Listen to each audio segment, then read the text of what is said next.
Guys, welcome back my YouTube channel and मैं आराध्या शर्मा। चलिए भाई शुरू करते हैं आज की क्लास को।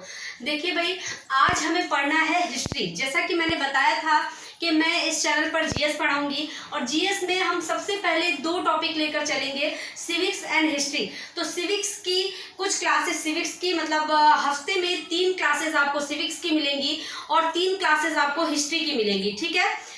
तो ऐसे करके हम जीएस को कवर करेंगे। धीरे धीरे जब हमारा सिविक्स और हिस्ट्री का पोर्शन कंप्लीट हो जाएगा, उसके बाद हम जीएस के अदर पार्ट्स को भी उठाएंगे, ठीक है। तो चलिए भाई शुरू करते हैं अपनी आज की क्लास। आज हिस्ट्री की क्लास है, सिविक्स की 3 क्लासेस हो चुकी हैं और आई थिंक आप लोगों ने अच्छे से पढ़ भी लिया होगा। और देखिए, एक बात कहना चाहती हूँ कि सारे बच्चे अगर क्लास अच्छी लगा करे, सारी क्लास पूरी देखा करिए और अगर अच्छी लगा करे तो प्लीज़ एंड में क्लास को लाइक कर दिया करिए, शेयर कर दिया करिए एंड चैनल को सब्सक्राइब जरूर कर दिया करिए। सब्सक्राइब करके बेल आइकन भी प्रेस कर दिया करिए, जिससे कि सारी क्लासेस का नोटिफिकेशन आपको पहुंचता रहे, ठीक है। चलिए अच्छा, तो शुरू करते हैं। तो आज हम पढ़ने जा रहे हैं भारतीय इतिहास। क्या पढ़ने जा रहे हैं? भारतीय इतिहास। चलिए भाई,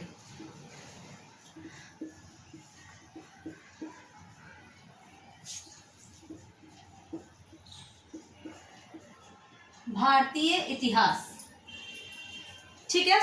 देखिए, भारतीय इतिहास जो है, इसे अध्ययन की दृष्टि से 3 भागों में बांटा गया है। आप सभी लोग जानते हैं कि भारतीय इतिहास को अध्ययन की दृष्टि से, जो नहीं जानते हैं वो जान ले, 3 भागों में बांटा गया है। देखिए कैसे। पहले तो आप यहाँ पर नोट डालकर लिखेंगे, ऐसे पॉइंट डाल करके।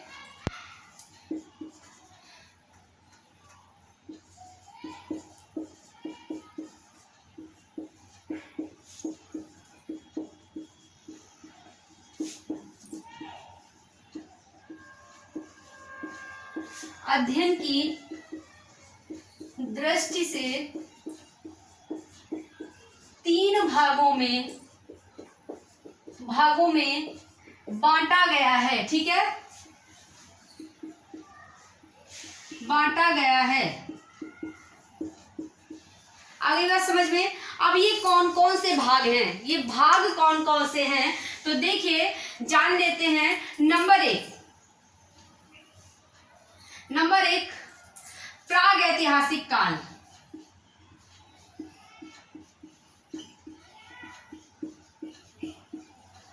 प्राग ऐतिहासिक काल जो है बेटा, इसमें लिखित विवरण प्राप्त नहीं था। देखिए, प्राग ऐतिहासिक काल जो था, इसमें लिखित विवरण मतलब कि पहले के टाइम के जो भी अवशेष मिले, जो भी चीजें मिले, उनमें कहीं भी लिखावट नहीं मिली। जैसे कुछ टाइम पीरियड ऐसे होते हैं जहाँ से सिक्के मिलते हैं तो सिक्कों पर लिखावट होती है, किसी की मूर्ति अंकित होती है। जैसे कि आप लोग जानते होंगे या नहीं जानते हैं तो जान लीजिए कि समुद्रगुप्त खुदाई में जब समुद्रगुप्त के शासनकाल के सिक्के मिले तो उनके सिक्कों पर समुद्रगुप्त की वीणा बजाते हुए मूर्ति अंकित थी, ठीक है, तस्वीर अंकित थी। उस तस्वीर से लोगों ने जाना, अनुमान लगाया कि भाई समुद्रगुप्त जो थे ये संगीत प्रेमी हुआ करते थे, ठीक है। तो इस तरह से जो प्राग ऐतिहासिक काल था ना बेटा, यहाँ पर लिखित विवरण ही नहीं था, किसी भी तरह का लिखित विवरण प्राप्त नहीं है, ठीक है। तो ऐसे ब्रैकेट में लिख लीजिएगा, लिखित विवरण प्राप्त नहीं, ठीक है, लिखित विवरण प्राप्त नहीं। और इसे आप कहेंगे पाषाण काल, ठीक है, पाषाण काल। देखिए भाई, जो प्राग ऐतिहासिक काल है वो पाषाण काल से रिलेटेड है, ठीक है। चलिए भाई, पाषाण काल इसी के अंदर आता है। इसके बाद नंबर 2 में देखेंगे, यहां से देखिए नंबर 2 में आद्य ऐतिहासिक काल। कौन सा? आद्य ऐतिहासिक काल।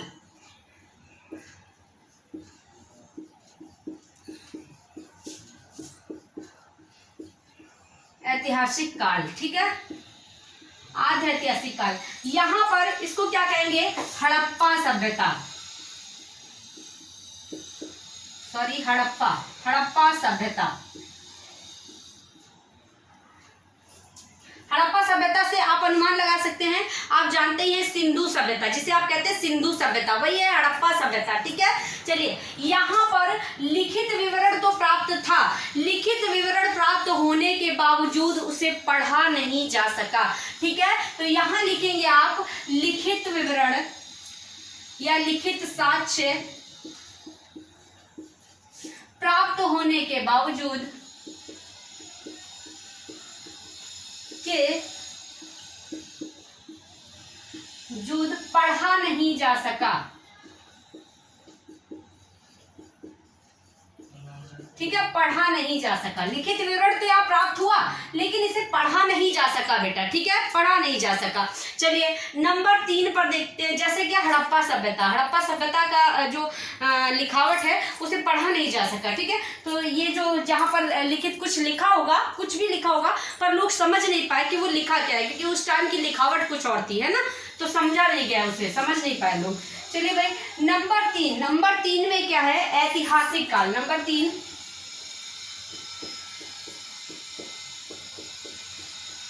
ऐतिहासिक काल। ठीक है, ऐतिहासिक काल, यहाँ पर बेटा लिखित विवरण भी प्राप्त है और इसे पढ़ा भी जा सका। ठीक है, समझ लीजिएगा, लिखित विवरण प्राप्त, लिखित साक्ष्य प्राप्त और पढ़ा भी जा सका।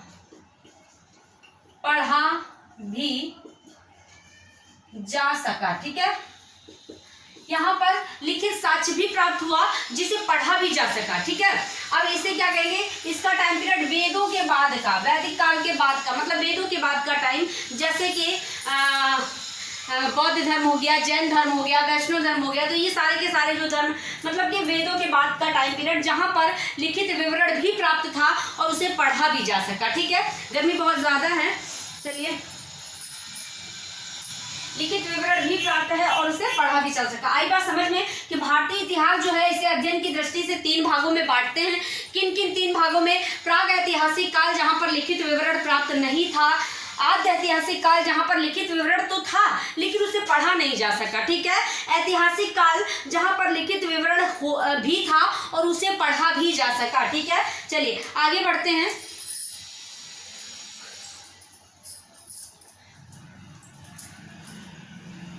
यहां तक आ गई बात समझ में, चलिए आगे बढ़ते हैं। देखिए, मनुष्य की कहानी आज से लगभग 10 लाख वर्ष पूर्व मानी जाती है। ठीक है, इस चीज को भी आप लिखेंगे कि मनुष्य की कहानी, मनुष्य की कहानी आज से लगभग 10 लाख वर्ष पूर्व मानी जाती है। ठीक है, मनुष्य की कहानी आज से लगभग 10 लाख वर्ष पूर्व मानी जाती है। जान लीजिए, क्योंकि आगे चल करके मनुष्य ही सारे काम करेगा। क्या क्या काम करेंगे, पाषाण काल में औजार बनाएंगे, ठीक है, आग का आविष्कार करेंगे, कृषि का आविष्कार करेंगे और पहिए का आविष्कार करेंगे। ठीक है, तांबा जो धातु है उसका प्रयोग करेंगे। ठीक है, तो चलिए इस तरह से, तो मनुष्य की कहानी पहले जानते हैं। मनुष्य की कहानी आज से लगभग 10 लाख वर्ष पूर्व मानी जाती है, लेकिन परंतु ज्ञानी मानव किसे कहते हैं, ज्ञानी मानव होमो सैपियंस। सबसे पहले ज्ञानी मानव जो होमो सैपियंस था वो धरती पर आया। तो देखिए, ज्ञानी मानव होमो सैपियंस,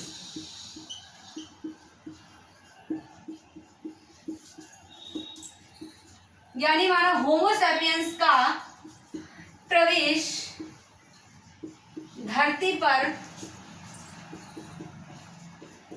आज से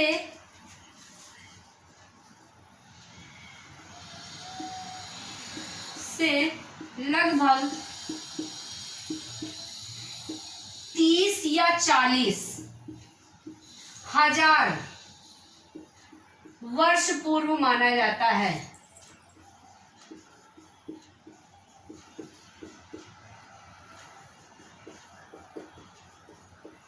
ठीक है, ज्ञानी मानव होमो सेपियंस। देखिए, मानव जो है मनुष्य की कहानी तो धरती पर 10 लाख वर्ष पहले से ही मानी जाती है। ठीक है, कि मनुष्य जो है वो धरती पर 10 लाख वर्ष पहले आ गया था। ठीक है, लेकिन ज्ञानी मानव होमो सेपियंस, मतलब पहले मनुष्यों में जो मनुष्य धरती पर आया उसके अंदर ज्ञान का विकास नहीं था, ज्ञान नहीं था। ठीक है, ऐसे ही जो मिल गया खा लिया, जो तोड़ लिया मतलब पेड़ों पे हो गया, या शिकार कर लिया खा लिया, कुछ पता नहीं था कि कैसे चीज़ों को भूनकर खाना है, किस तरह से खाना है। अब ज्ञानी मानव जो है होमो सेपियंस, जिसके अंदर बुद्धि थी, बुद्धि का विकास हुआ, उसका धरती पर प्रवेश कब से माना जाता है? 30 या 40 हजार पूर्व माना जाता है, 1000 वर्ष पूर्व माना जाता है। ठीक है, देखिए पहले हम आप भी बंदरों की तरह थे, हम आप बंदरों की ही प्रजाति हैं। ठीक है, हम आप बंदर ही थे, लेकिन वही बंदर, देखिए बंदर जो थे वो कौन से बंदर हम आप बन गए और कौन से बंदर बंदर ही रह गए। कुछ जो थे वो बंदर ही रह गए और कुछ जो थे वो मनुष्य में परिवर्तित हो गए। देखिए कैसे बंदर तो जो थे वो जंगलों में रहते थे। ठीक है, जिन्हें लंगूर कहते हैं आप, इस तरह से वो जंगलों में रहते थे। ठीक है, अब कुछ तो जंगलों से बाहर निकले और कुछ जंगलों में ही रह गए। जो जंगलों में रहे वो बंदर ही रहे। क्यों भाई? क्योंकि वो तो उसी तरह से, उन्हें पेड़ों पे चढ़ना है तो वो पैर हाथ का यूज कर रहे हैं, पूंछ का यूज कर रहे हैं, फल तोड़ के उसी तरह से खा रहे, तो वो बंदर ही रहे उसी तरह से। जो बाहर निकले वो पेड़ों पे तो चढ़ नहीं रहे हैं, उन्हें कोई फल तो मिल नहीं रहे हैं जो तोड़ तोड़ के खा रहे हैं, तो उन्होंने अपने हाथों का प्रयोग करना शुरू किया। जब उन्हें भूख लगी, चीजों को खाना है, तो वो जा जाके हाथों का प्रयोग करने लगे। जहां से चीजें मिल रही उठा रहे हैं, ऐसे तोड़ रहे हैं। ठीक है, तो जब वो खड़े होकर तोड़ रहे हैं तो पैरों का भी प्रयोग किया उन्होंने, हाथों का भी प्रयोग किया। तो इस तरह से वो धीरे धीरे सीधे होने लगे और सीधे होकर के बन गए हम आप जैसे मनुष्य। ठीक है, हम आप बन गए। ठीक, अब जिस चीज का यूज नहीं था वो चीजें धीरे धीरे खत्म होने लगी। जैसे कि आप जानते हैं कि अगर आप ही हैं, मान लीजिए हम आप हैं, और हम आप किसी चीज का यूज ना करें काफी समय तक, तो वो धीरे धीरे खत्म होने लगती। जैसे हमारी बुद्धि, हमारा ज्ञान है, अपने ज्ञान को अगर हमारे पास कितना भी अथाह ज्ञान हो, लेकिन उस ज्ञान को अगर हम साल 2 साल यूज ना करें, प्रयोग ना करें, तो वो भी धीरे धीरे खत्म होने लगता है। आप देखते हैं 1-2 महीने ही बैठ जाइए, साल 2 साल की बात ही छोड़ दीजिए, 1-2 महीने आप बुक उठाकर मत देखिए, अपने अंदर जो ज्ञान है उसे रिपीट मत कीजिए, उसे रिवाइज मत कीजिए, फिर आप देखिए कि आपका ज्ञान धीरे धीरे खत्म हो रहा है। ठीक है, तो जिन चीजों का यूज नहीं था वो धीरे धीरे खत्म होने लगी। जैसे पूंछ, जो बंदर बाहर निकले ना, उनको पूंछ का यूज नहीं था, वो पूंछ का यूज ही नहीं कर रहे थे, हाथ पैर का यूज कर रहे थे, तो उनकी पूंछ अपने आप धीरे धीरे खत्म हो गई। जिस चीज का यूज नहीं होगा वो अपने आप खत्म हो जाएगी। ठीक है, तो पूंछ खत्म हो गई और बन कैसे गए? हम आप बन गए, हम आप जैसे। ठीक है, तो ज्ञानी मानव होमो सेपियंस का विकास जो है धरती पर 30 या 40 हजार पूर्व माना जाता है, वर्ष पूर्व माना जाता है। ठीक है, चलिए आ गई ये बात समझ में। अब देखिए, अब हम थोड़ा सा पाषाण काल को जान लेते हैं। पाषाण काल को, पाषाणकालीन संस्कृति को हम जान लेते हैं, क्योंकि पाषाणकालीन संस्कृति बहुत ज्यादा जरूरी है। पत्थरों का काल, ठीक है, इसके भी 3 पार्ट्स हैं, उनको हम जानेंगे यहाँ पर किन किन। यहीं से मनुष्य जो है विकास करना शुरू करता है। पाषाण युगीन संस्कृति जो है ना, इसी से मनुष्य विकास करना शुरू करता है। यहीं से आग का आविष्कार होगा, पहिए का आविष्कार होगा, कृषि का आविष्कार होगा। तो मनुष्य के बारे में हमें जानना है तो हमें पहले पाषाण काल को पढ़ना होगा। ठीक है, पाषाण युगीन संस्कृति को, पाषाण युगीन संस्कृति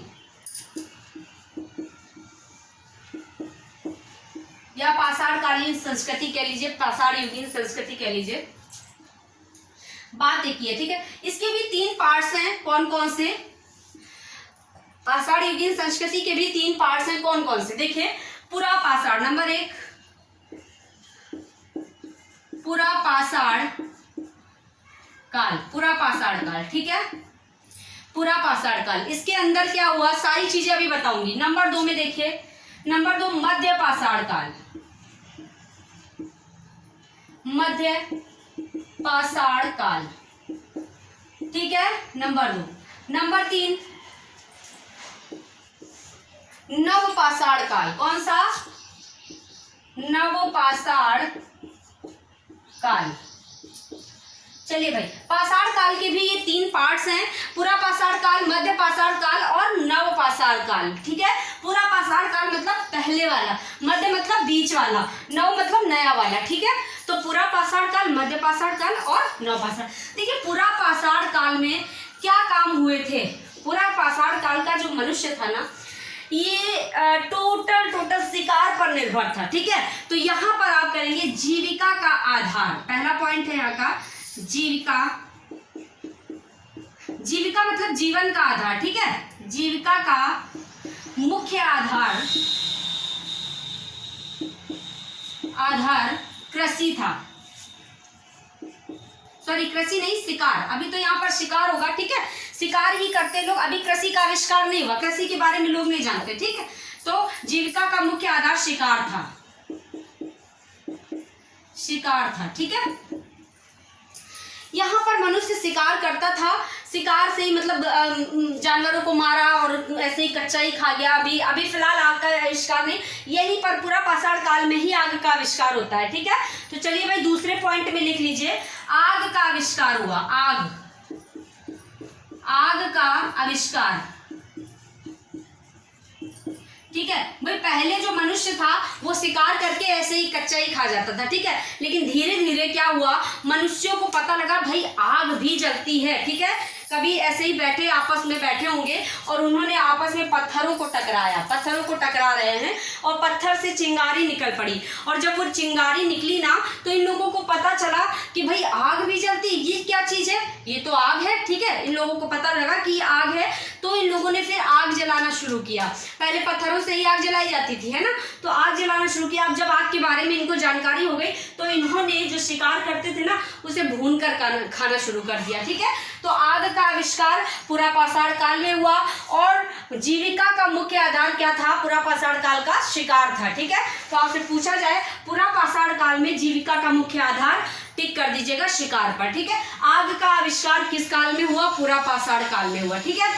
यहीं पर मनुष्य ने सबसे पहले पत्थर के औजार बनाना शुरू किया था, ठीक है। तो लिख लीजिएगा, मनुष्य ने सबसे पहले पत्थर के, दिख रहा है, बिल्कुल, औजार बनाना शुरू किया, ठीक है। पत्थर के औजार बनाना शुरू किया मनुष्य ने सबसे पहले, किस काल में, पत्थर के औजार, पूरा पाषाण काल में। पाषाण का मतलब होता है पत्थरों का काल, पूरा पाषाण काल। पाषाणकालीन संस्कृति मतलब पत्थरों वाली संस्कृति, जहाँ पर पत्थरों के ही बर्तन बनते थे, पत्थरों के ही घर बनते थे, मतलब सारा कुछ पत्थरों से ही हो रहा है, पत्थरों के ही औजार बनते थे, ठीक है। पाषाण का मतलब पत्थर, पत्थरों का काल, पाषाण युगीन, ठीक है। चलिए भाई, तो पूरा पाषाण काल में ही मनुष्य ने सबसे पहले पत्थरों के औजार बनाना शुरू किया था, और यहीं से हमें पता लगता है कि मनुष्य ने सबसे पहला औजार कौन सा बनाया था, कुल्हाड़ी बनाया था, जो कि पत्थर की थी, ठीक है। चलिए भाई उसको आगे पढ़ेंगे। अब मध्य पाषाण काल, मध्य पाषाण काल में कुछ खास नहीं है, बस यहाँ पर एक चीज जान लीजिएगा, पहला पॉइंट आप लिख लीजिएगा कि छोटे छोटे पक्षियों को मारने के लिए छोटे छोटे औजार बनाए जाते थे, ठीक है। तो लिख लीजिएगा, छोटे छोटे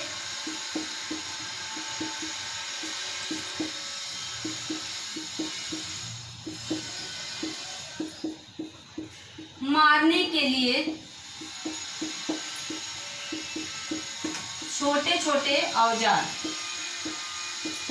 ठीक है, औजार बनाए जाते थे, समझ जाएंगे। यहाँ पर ब्रैकेट में लिख लीजिएगा तीर कमान, तीर कमान का आविष्कार, विकास भी जो है वो पूरा मध्य पाषाण काल में ही हुआ, ठीक है। तो ऐसे लिख लीजिएगा, तीर कमान, जानते हैं ना तीर कमान, तो तीर कमान का विकास जो है ये मध्य पाषाण काल में हुआ था, ठीक है, सभी जानते, यूं करके चला देते हैं ना। चलिए भाई, तो तीर कमान का विकास,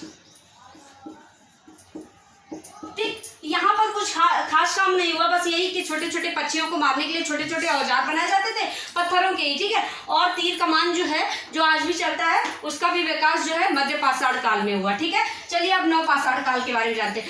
अभी मैं समझा दूं, फिर मैं साइड हो जाऊंगी, आप स्क्रीनशॉट भी ले सकते हैं और अपनी नोटबुक पर नोट भी कर सकते हैं, ठीक है। चलिए नव पाषाण काल पे आते हैं। नव पाषाण काल, देखिए यहाँ पर नव पाषाण काल में सबसे पहले जो मोस्ट इम्पॉर्टेंट जो पॉइंट है वो है पहिए का आविष्कार। पहिए का आविष्कार नव पाषाण काल में हुआ। इसको आप ऐसे भी याद रख सकते हैं कि जब नया टाइम आया तो हमने गाड़ियों से चलना शुरू कर दिया, ठीक है, गाड़ियों से चलना शुरू, ट्रिक है ऐसे ही। और गाड़ियों से चलना जब शुरू करेंगे तो भाई गाड़ी में तो मेन पहिया ही होता है ना, पहिया नहीं होगा गाड़ी चलेगी कैसे। तो नए टाइम में गाड़ी से चल रहे हैं, मतलब पहिए का आविष्कार। तो यहाँ पर लिखेगा पहिए का आविष्कार, ठीक है, नव पाषाण काल में का आविष्कार, ठीक है, आविष्कार, पहिए का आविष्कार दिख रहा है, बिल्कुल पहिए का आविष्कार, ठीक है। मनुष्य में स्थायी निवास की प्रवृत्ति, मनुष्य में स्थायी निवास की प्रवृत्ति, या ऐसे लिख लीजिएगा स्थायी निवास की प्रवृत्ति। ठीक है, मनुष्य में स्थायी निवास की प्रवृत्ति का विकास हुआ। कैसे देखिए, कृषि का आविष्कार कब हुआ? नवपाषाण काल में। और जब मनुष्य कृषि करेगा तो भाई उसे स्थायी होकर रहना पड़ेगा ना, क्योंकि कृषि जो है वो कोई ऐसा मैटर तो है नहीं कि आज छिड़का, आज बोया, कल उगा और खा लिया, ऐसा तो है नहीं। अभी बोया, रात में उगा और खा लिया, ऐसा तो है नहीं ना। कृषि अगर आप करेंगे तो 6 महीने, 4 महीने, साल भर आपको इंतजार करना पड़ेगा, है ना। तो कृषि का यहाँ पर विकास हुआ, जिससे मनुष्यों में स्थायी निवास की प्रवृत्ति हुई। ठीक है, स्थायी निवास की प्रवृत्ति का विकास हुआ, मतलब मनुष्य जो है स्थायी होकर रहने लगे। अभी तक मनुष्य स्थायी नहीं रहते थे, चलते फिरते रहते थे, कहीं कुछ फेंक दिया, उग गया, खा लिया, चल दिए। ठीक है, या तो फिर ऐसे शिकार करके खा रहे हैं, कुछ भी कर रहे हैं, मतलब ऐसे चलते फिरते रहते थे, स्थायी नहीं थे। लेकिन नवपाषाण काल में क्या हुआ? मनुष्य में स्थायी निवास की प्रवृत्ति का विकास हुआ, मनुष्य स्थायी होकर रहने लगा। ठीक है, स्थायी निवास की प्रवृत्ति, यहाँ पर लिखिएगा इसका मेन कारण क्या था? कृषि का आविष्कार, कृषि का विकास। ठीक है, कृषि का विकास। ठीक है, इसी नवपाषाण काल में। ठीक है, ये भी इंपॉर्टेंट है, मोस्ट इंपॉर्टेंट है। अगर आपसे पूछा जाए कि कृषि का विकास किस काल में हुआ, तो नवपाषाण काल में हुआ। पहिए का आविष्कार किस काल में हुआ? नवपाषाण काल में हुआ। ठीक है, आ गई बात समझ में? चलिए, यहाँ तक आपको समझ में आ गया। पाषाण युगीन संस्कृति जो थी, पूरा पाषाण काल जीविका का मुख्य आधार शिकार था। आग का आविष्कार हुआ यहीं पर। ठीक है, मनुष्य में सबसे पहले पत्थर के औजार बनाने का ज्ञान हुआ। ठीक है, छोटे छोटे मध्य पाषाण काल में छोटे छोटे औजार बनाए जाते थे पक्षियों को मारने के लिए। तीर कमान का विकास हुआ यहीं पर। नवपाषाण काल में पहिए का आविष्कार हुआ, कृषि का आविष्कार हुआ और स्थायी निवास की प्रवृत्ति। एक खासियत और याद रखिएगा, विशेषता नवपाषाण काल की, यहाँ पर कृषि जो थी ना, मेन कृषि जो थी वो गेहूं तथा जौ की जाती थी। क्या विशेष? यहाँ पर गेहूं और जौ, इस चीज को याद रखिएगा। ठीक है, ये आप इसकी विशेषता थी, नवपाषाण काल की विशेषता गेहूं तथा जौ। ठीक है, और यहाँ पर कच्ची ईंटों के आयताकार मकान बनाए जाते थे। लिख नहीं रही हूँ, समझ लीजिएगा, नोट कर लीजिएगा। कच्ची ईंटों के आयताकार मकान बनाए जाते थे, यहाँ की विशेषता है। और गेहूं और जौ जो है यहाँ की खास कृषि विशेषता है। ठीक है, चलिए, तो यहाँ तक का कंप्लीट होता है। अब देखिए, आगे हम कल की क्लास में पढ़ेंगे बेटा। आज की क्लास काफ़ी लेंथी हो गई है, आगे हम कल की क्लास में पढ़ेंगे। यहाँ तक का तो हमने लगभग सब कुछ ही समझ लिया है। देखिए, भारतीय इतिहास को एक बार क्विक रिवीजन ले लेते हैं छोटा सा। भारतीय इतिहास जो है इसे अध्ययन की दृष्टि से 3 भागों में बांटा गया है। प्राग ऐतिहासिक काल, जहाँ पर लिखित विवरण नहीं है। आद्य ऐतिहासिक काल, जहाँ पर लिखित विवरण होने के बावजूद पढ़ा नहीं जा सका। ऐतिहासिक काल, जहाँ पर लिखित विवरण भी है और उसे पढ़ा भी जा सका। ठीक है, मनुष्य का जो धरती पर कहानी है ये लगभग 10 लाख वर्ष पूर्व मानी जाती, पर ज्ञानी मानव जो होमो सैपियंस था उसका प्रवेश धरती पर 30 या 40 हजार वर्ष पूर्व ही माना जाता है। प्रवेश 30 या 40 हजार वर्ष पूर्व। ठीक है, पाषाण युगीन संस्कृति के भी 3 भाग हैं, पूरा पाषाण काल, नवपाषाण काल और मध्य पाषाण काल और नवपाषाण काल। ठीक है, पूरा पाषाण काल में आग का आविष्कार हुआ। यहाँ पर जो लोग थे वो शिकार पर निर्भर रहते थे, जीविका का मुख्य आधार शिकार था। मध्य पाषाण काल में छोटे छोटे औजारों का आविष्कार हुआ, तीर कमान का विकास हुआ। नवपाषाण काल में पहिए का आविष्कार हुआ, कृषि का विकास हुआ, स्थायी प्रवृत्ति आई लोगों में, और गेहूं तथा जौ यहाँ की खास विशेषता थी। ठीक है, देखिए, जो नवपाषाण काल था ना, थोड़ा सा और समझ लीजिए, बाकी का कल की क्लास में पढ़ते हैं, थोड़ी सी लंबी हो जाएगी क्लास। जो नवपाषाण काल था ना, नवपाषाण काल से ही पता लगता है कि मनुष्य ने, यहाँ पर लिख लीजिएगा,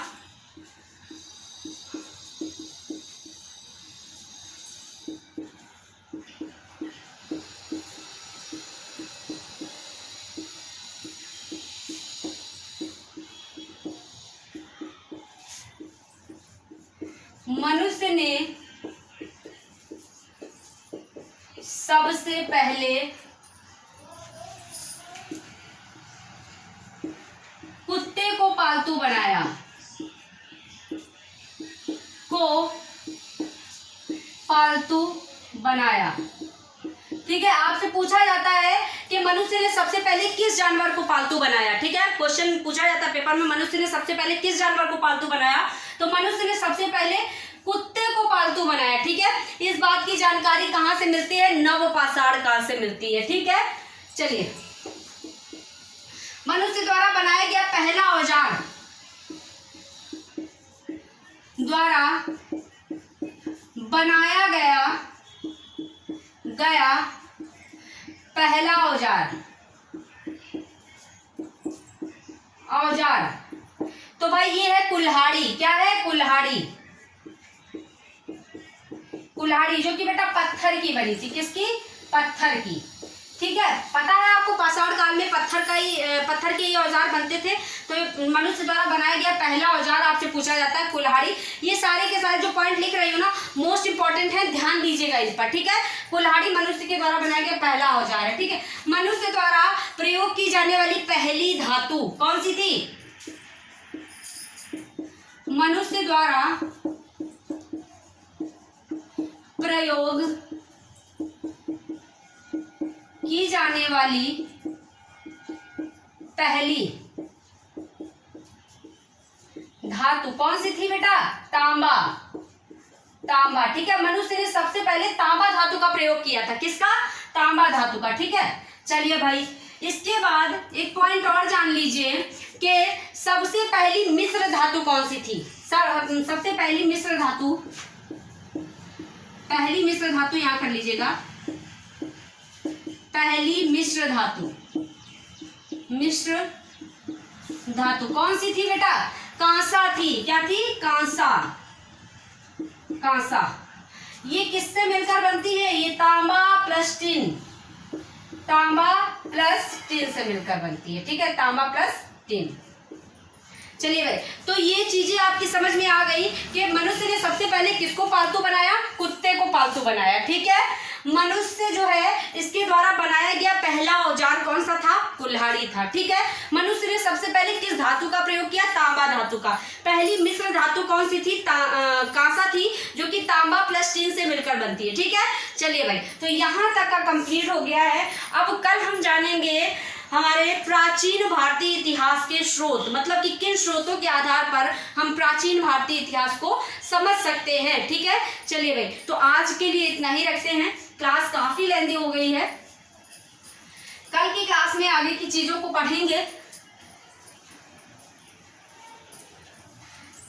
चलिए भाई, तो अगर क्लास आपको पसंद आई है तो प्लीज आप लोगों से रिक्वेस्ट है कि चैनल को सब्सक्राइब कर लें, बेल आइकन प्रेस करना ना भूलें बिल्कुल भी, जिससे कि अगली सारी क्लासेस का नोटिफिकेशन आप तक पहुंचता रहेगा। ठीक है, और वीडियो को लाइक कर दीजिए, अपने फ्रेंड्स में शेयर कर दीजिए, पढ़ने वाले फ्रेंड्स में। ठीक है, आज के लिए इतना ही, कल फिर मिलते हैं अगली क्लासेस में। तब तक के लिए सभी को टाटा, बाय बाय एंड नमस्कार।